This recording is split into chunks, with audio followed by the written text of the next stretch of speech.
use your God power to get everything you ever wanted and live the life of your dreams. The Master's Course. Copyright 2010 by Richard Lee McKim Jr. All rights reserved.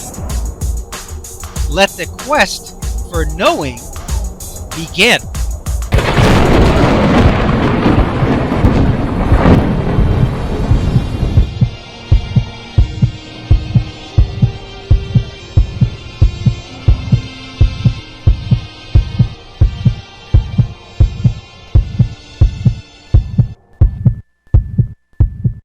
The illustration.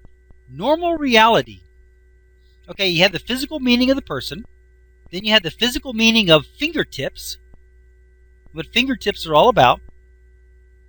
Then you have the physical meaning that seeing requires light and eyes. And you get a physical result.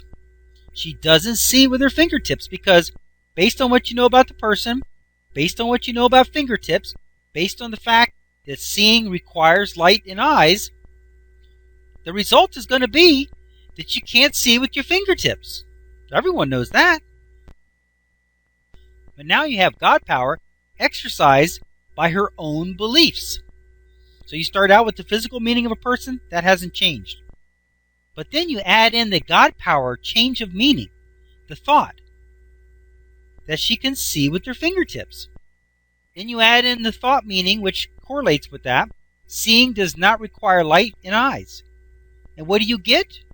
You get a physical result that she can see with her fingertips. Now that happened because there was a change in meaning. Here there was an infinite number of outcomes. Remember, situations are neutral. So you see, if you had the situation and you had the meaning that you had to have light and to see, and you couldn't see with your fingertips, then you elicit the response of no seeing with your fingertips. But out of that same exact situation, there's an infinite number of other possible outcomes. And one of those other possible outcomes is that you can see with your fingertips. That seeing does not require light and eyes. That's one of the infinite possible outcomes of that situation. And because that is her belief, she elicits that specific outcome, and she gets a result that she can see and read with her fingertips. Now, the other person we just saw in the other illustration, out of the infinite possible things, she elicited the one that said, you can see with your nose. You can see with your earlobe. This person elicited the possible outcome that she can see with her fingertips. Out of an infinite number of possible outcomes, what else could there be in there? Everything. You could see with your toes. You could see with your feet. Anything. Everything. Here it says in the green, the ability has been elicited and activated in her own life experience. Now here we got the green tuning fork. Now, the green tuning fork signifies a positive meaning. What she's thinking, I can see with my fingertips. So what is happening? She's eliciting the response of seeing with her fingertips. They tested her. They put a sheet of heated glass and put the newspaper under it. Put her fingers over top of it, and she could see through the heated glass with her fingertips and read the newspaper. Is that amazing or what? How can that be if our bodies are physical mechanisms with physical systems that are really working and not just a work of art? Then how can light go through the tips of your fingers, hit some sort of a photoreceptor, connect to some sort of an optical nerve that connects to the part of the brain that has the vision, and see? It's impossible. It can't be done. It is impossible. You don't have the physical mechanism in your fingertips to see. And yet, she can see. So it's got to be that it's not a physical process. It's got to be that it's not really going on in the fingertips. And if it's not really going on in the fingertips, doesn't that lead you to believe that possibly it's not really going on in the eyes? That it's not really going on at all? It's only being represented there. Now here it says the red tuning forks or vibrations are low frequency meanings. They resonate and elicit all the things that will match them. She could have been thinking, I can't do it. And so she would have been eliciting those things, which would have been those vibrations, those results. Those are the results that say you cannot. Those are the ones that we elicit because we don't think we can see with our fingertips. What if you got hypnotized and believed you could see with your fingertips? Wouldn't that be wild? Listen, we know it's possible. She did it. There isn't anything you can't do. Here it says the green tuning fork vibrations are high frequency meanings and they resonate and elicit all things that will match them. She's eliciting the possibility, the ability to see with her fingertips and read. You can stick your hand in the mailbox and see what's in there. You can stick your hand in a cookie jar and have a look at the cookies. I mean, how wild is that? That's a pretty wild ability. All kinds of wild things come to mind of where you could put your fingers to see. Anyway, it's real. Her God power was exercised by her own beliefs. She changed the meaning of the situation and elicited out of the infinite possible outcomes. She elicited the outcome that says, I can see with my fingertips. The other person elicited the outcome, I can see with the tip of my nose. The rest of us are eliciting the outcome, we see with our eyes. And so if we don't have our eyes, and that's the outcome we're eliciting, then we can't see. This woman could see and read with her fingertips, and yet, this is real. Frankly, I find this much more useful than the tip of your nose or an earlobe. Does this meet our definition of reality?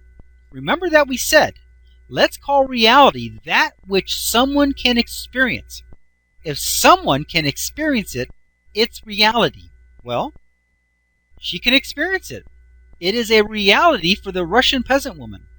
This is her own personal reality.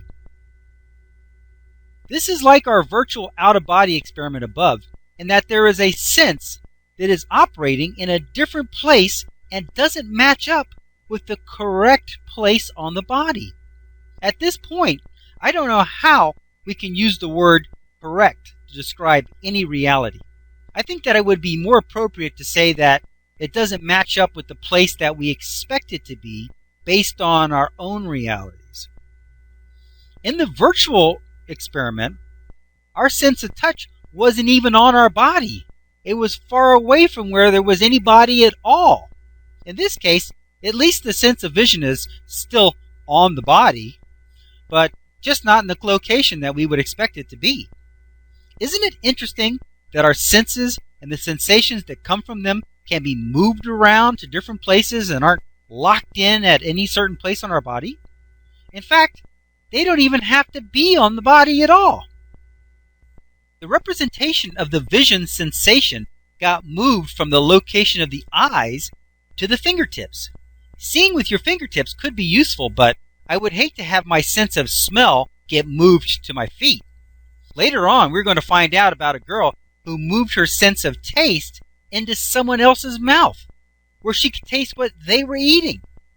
I don't think that this was her dieting strategy, but it could be a good way to enjoy the taste of food without any calories.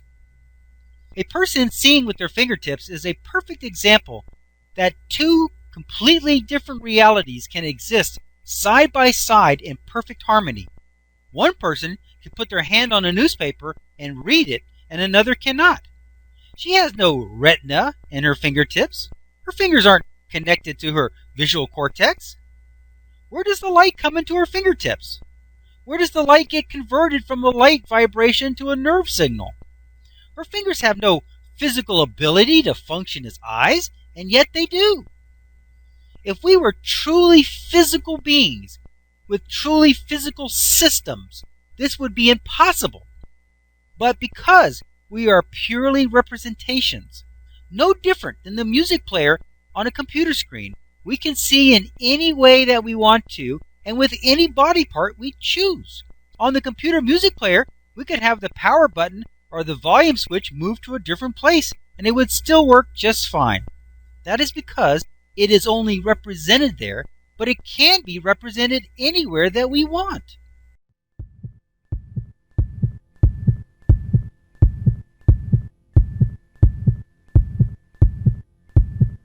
Options. Now activating the next video, play options. One moment please.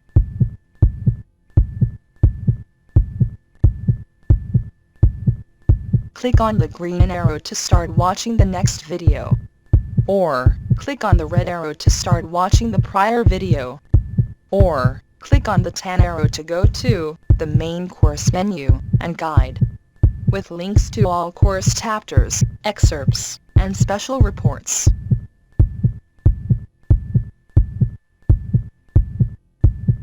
Up next, special video options. Click on your choice of course videos, menus, and excerpts.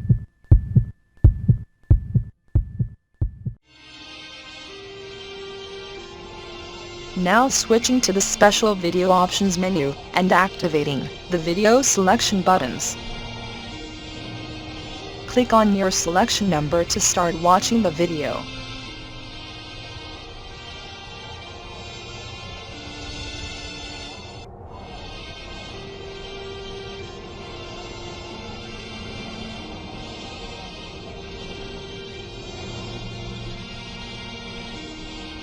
"15 seconds till we switch to the next page with the free download information. Pause the video now if you need more time to review the available selections."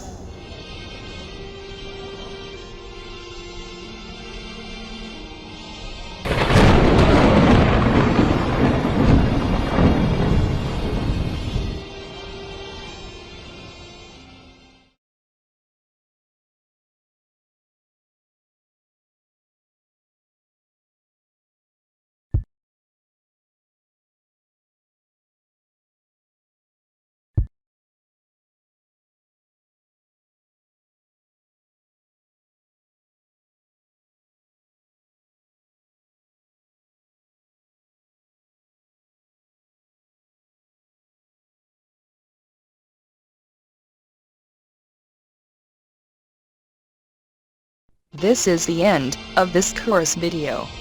Its video number is listed above. To watch the next video, simply click on the next video in number sequence. Thank you.